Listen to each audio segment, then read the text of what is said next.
ప్రభుత్వ సర్వే సరికాదు, కమ్మ సంఘాల సమాఖ్య ఆందోళన.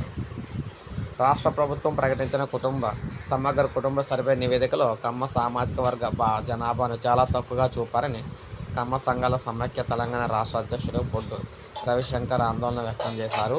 కమ్మ సమాజం సమక్షంలో మరోసారి సర్వే చేస్తే వాస్తవ లెక్కలు చూపుతామని చెప్పారు. అంటే హైదరాబాద్ ప్రెస్ క్లబ్లో శుక్రవారం పలువురు సమైక్య ప్రజలతో కలిసి ఆయన మాట్లాడారు. రాష్ట్రంలో 2011 నాటి జనాభా లెక్కలను పరిగణలోకి తీసుకుంటే ప్రస్తుతం కమ్మ జనాభా 19 నుంచి 20 లక్షలు ఉంటామని చెప్పారు.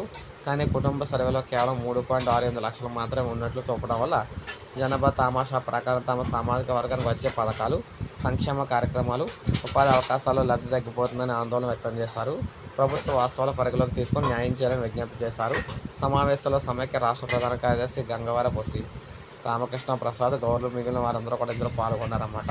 ఈ విధంగా జనాభాను అయితే సమగ్ర కుటుంబ సర్వేలో ఒక్కొక్క కులానికి సంబంధించి ఒక్కొక్క విధంగా చేయడం వల్ల చాలా కులాలు అయితే అన్యాయం అవుతాయని చెప్పేసి వీరైతే తెలియజేశారన్నమాట తెలంగాణ వ్యాప్తంగా. సో ఇది అప్డేట్, ఒక లైక్ చేయండి, సబ్స్క్రైబ్ చేసుకోండి.